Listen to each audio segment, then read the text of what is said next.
Murder charges. Two Albuquerque police officers who shot and killed a homeless man could soon face charges. We have the details. Also, Albuquerque Public Schools begins its search for a new leader today, and they want to hear from you as we wake up on this Monday morning. Good morning, everybody. Welcome to KRQE this morning. I'm Adam Atchison. Thanks so much for joining us. I'm Crystal Gutierrez. Today is Monday, January 12th. We have a lot of news we're covering, but first, want to get you ready for your day. A little change in the weather to talk about this morning. Kristen Curry has the very latest. Good morning, Kristen. Good morning. Actually, a lot of change to talk about, Adam. We're starting to see the rain and snow creep across the Arizona-New Mexico state line, so get ready for the next 48 hours. We're going to be tracking these showers. Now, you'll notice those temperatures still very chilly in the 20s and 30s, looking at about 35 walking out the door here in the Albuquerque metro area. Slightly warmer to the south, but those weather headlines, we don't have just one storm system headed our way. We got two making its way into New Mexico. Now, the strong cold front, it's already here pushing across the eastern plains. We're looking at scattered rain and snow showers for the next 48 hours for western, northern, and central New Mexico. So I'll break down those details coming up here in about 10 to 15 minutes. Today, prosecutors are expected to get the ball rolling in a case that could end with two APD officers being criminally charged. Last month, we told you those two officers who shot James Boyd could face murder charges. We've learned that things could start moving forward soon. Today, District Attorney Carrie Brandenburg is expected to ask a judge to set a hearing, weigh the evidence, and decide if Keith Sandy and Dominic Perez will be charged with murder in the shooting death of James Boyd. It seldom happens anywhere, and it's never happened in Albuquerque. A police officer facing criminal charges for shooting someone in the line of duty. James Boyd was shot to death in the foothills in Albuquerque. Boyd appeared to be complying with police orders before he was shot in the back. At a trial, an open count of murder means that a jury can consider a range of charges from voluntary manslaughter all the way up to first-degree murder. As for federal charges, the FBI in Albuquerque has confirmed it's investigating Sandy and Perez for possible civil rights violations. As News 13 reported last year, it's unlikely the feds think the evidence meets the high bar for those charges. We're collecting the latest information, too, this morning in the progress of an undercover Albuquerque police officer shot by a fellow officer. This morning, the injured officer remains in the hospital and just underwent a third surgery over the weekend. Coming up in our next half hour, what APD is saying about the investigation into what happened there. A computer-stealing crook caught on camera still on the run this morning. It's a brazen burglary taking place in the middle of the day. What if I'm here while someone is breaking in? I mean, I'm scared because that can happen in the future. Surveillance video shows a man peeking around Ira and Mel Strong's home in northeast Albuquerque. He tries a back door before getting in through a sliding door on Friday. The couple says a laptop and less than $100 were stolen during the burglary. That laptop had information Ira uses to teach underprivileged kids about astronomy. They got a notification the laptop was near Central and Tramway. They went to that area and handed out pictures, but no one recognized the guy. Mel Strong says the camera system with crystal clear video was a wise investment considering what he heard from his neighbors. I've heard stories about people getting broke in through the back door, middle of the day. APD's online crime mapping shows at least 3 other burglaries have taken place in that neighborhood over the last month. A local college leader is happy about the president's plan to give people at community colleges free education. CNN President Kathy Winograd tells Albuquerque Business First that she supports President Obama's idea of paying tuition for half-time and full-time students. The Obama administration estimates 9 million students could benefit, but congressional Republicans have already expressed concerns over cost. You know, the president has a lot of plans, but he always also says he wants to balance the budget. So the president has no bucks for that Buck Rogers proposal. Current tuition at CNM, $600 per semester. If President Obama's plan does pass, it means students must have a mentor, complete 8 hours of community service per term, and maintain a 2.0 GPA. The president will outline his plan to pay for the program in the State of the Union address coming up January 20th. The search for a new superintendent in Albuquerque starts today, and the state's largest school district wants to hear from you. Albuquerque Public Schools' last superintendent left amidst controversy. This time, district leaders are going the extra mile to find the perfect fit.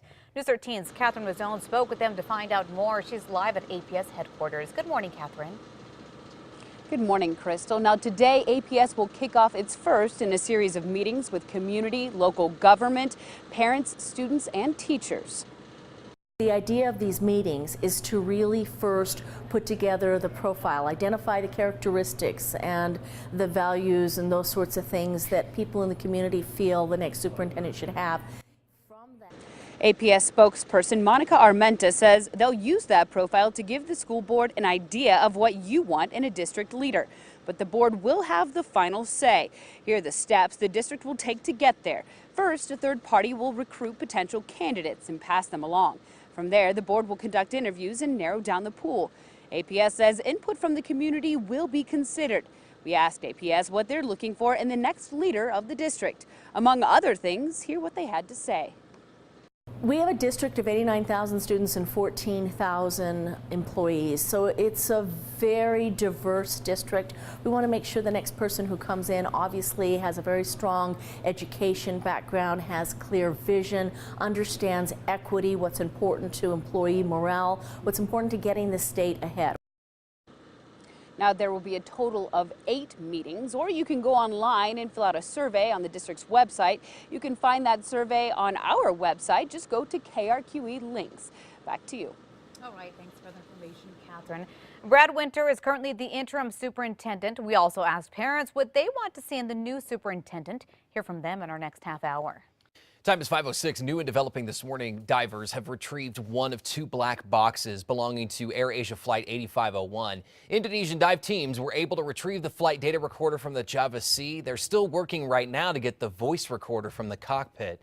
The voice recorder, they say, may shed more light on what actually led to the crash. That jet went down more than 2 weeks ago, killing everyone on board. The 48 bodies of the 162 people on the plane have been found.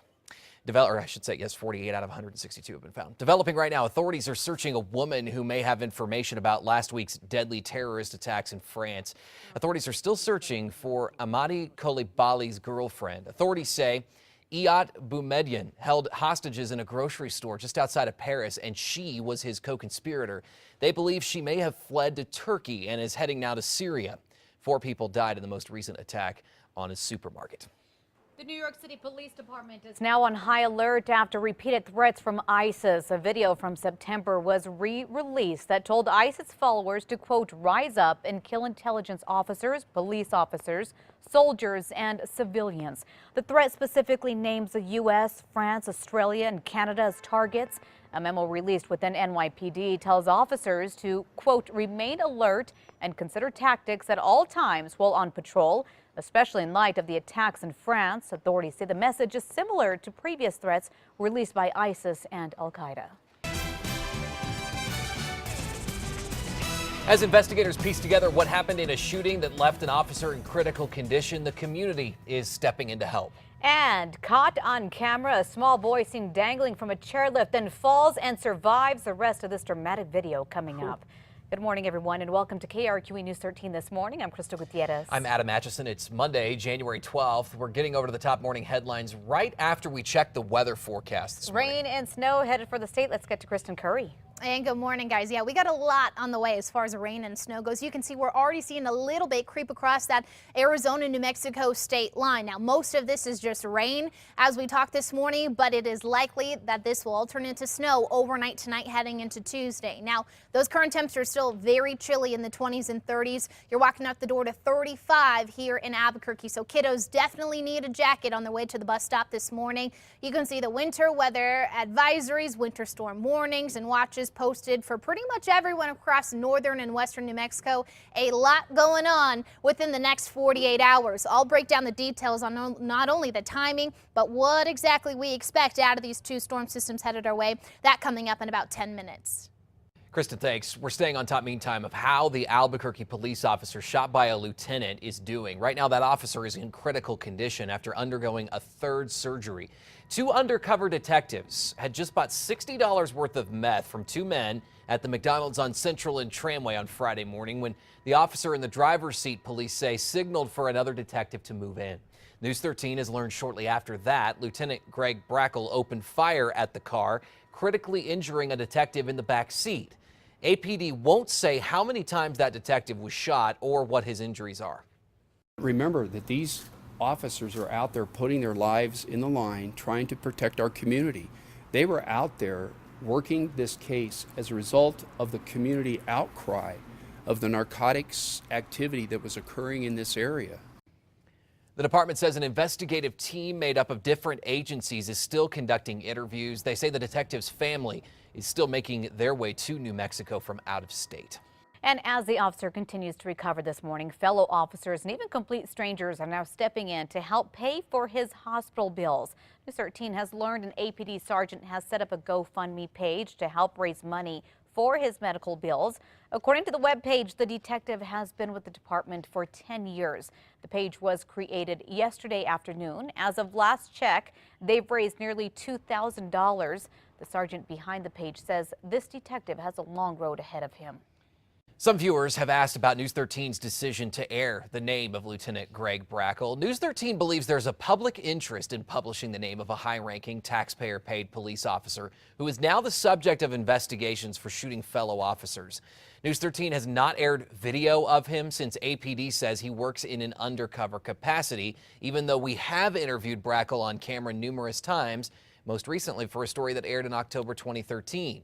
Neither he nor anyone else at APD raised any concerns at that time. News 13 has not aired the names of the two officers injured on Friday because of their work as undercover narcotics officers and the wishes of their families, even though APD named them both in a publicly filed court document. As we always endeavor to do, we seek to balance our respect for law enforcement with our obligation to serve the community by seeking transparency in government.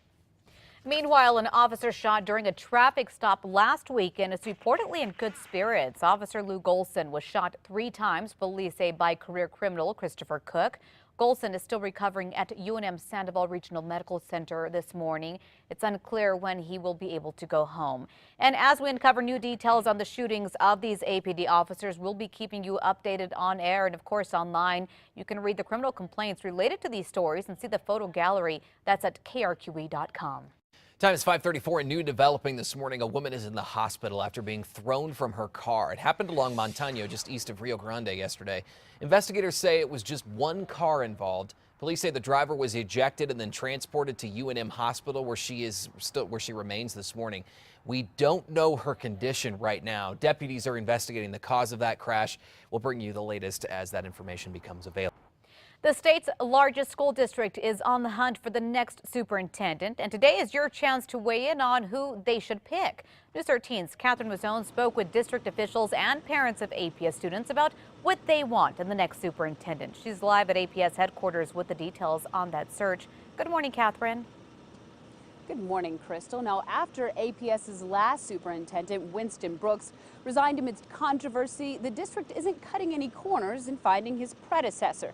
This afternoon, they'll launch a series of community meetings aimed towards finding out what you want to see in the district's next leader.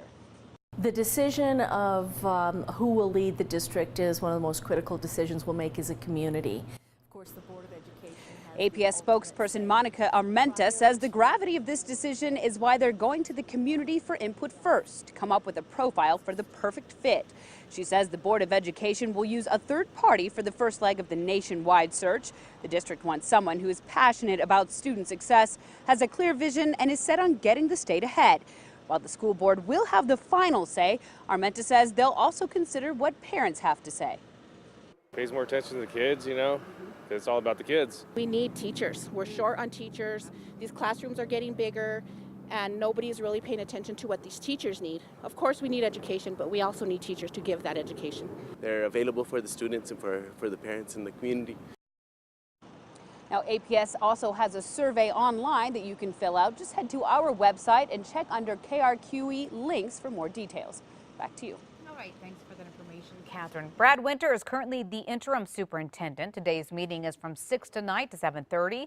It will be at the Highland Performing Arts Center in Southeast Albuquerque. For more information, go to our website, KRQE.com, and click on KRQE links. Authorities search for a possible 4th suspect in connection with last week's terror attacks in France. Top U.S. officials are taking a little heat for being absent at a unity rally over the weekend. Hundreds of thousands filled the streets of Paris Sunday to take part in that rally. In a sign of solidarity, world leaders locked arms with the French president to remember the dead. No one from the White House administration would speak about the U.S. representation at the march, but their absence stirred up reaction on social media. While Attorney General Eric Holder was in Paris, he was attending a security summit on combating terrorism instead. Secretary of State John Kerry does plan to make a stop in France this coming Thursday. 2 men in Germany have been detained after police say they started a fire at a German newspaper that republishes the cartoons of French weekly Charlie Hebdo. That's the place where 12 people were killed in France last week. In this case, police say the suspects tossed a device designed to cause a fire into the building. Nobody was injured. Hamburger Morgen Post newspaper says several files, though, in its archives were destroyed. Oh, you got to see this video. A couple of chase suspects took a 20-foot jump to elude police. Both were involved in a high-speed chase with officers in Houston last week. As you can see, the vehicle pulls over on the beltway there. They fall down onto the grassy area about 20 feet below. That's 2 stories. This whole thing began with police responding to a suspicious person knocking on doors throughout a neighborhood. When they checked it out, that chase started. Authorities did catch up with them. They took them into custody minutes later, and there's some video that shows them getting onto gurneys, too. What I think's nice is they actually closed the door of the van before they left. New this morning, firefighters in Ohio are still dealing with an oil refinery fire that engulfed the skies with thick black smoke over the weekend after an explosion. It happened around 6 Friday morning in Lima, Ohio. Firefighters have spent most of the weekend dealing with that fire. The plant processes products like gasoline, diesel, and jet fuel. Explosions rocked the area, knocking out windows. Investigators still looking for a cause in that fire. That's dramatic video. Oh my goodness. Listen to this. Crayola is apologizing after hackers posted some colorful content on its Facebook page. Literally, the company confirms it happened yesterday, saying it's aware of the situation and is working with Facebook to make it better. We checked late last night. The company posted an apology on their Facebook page saying they hope that they're working with authorities. They hope that it won't happen again, and they've taken steps, they say, to make sure it doesn't. So that's disappointment to a lot of people that follow that Facebook page, I'm sure.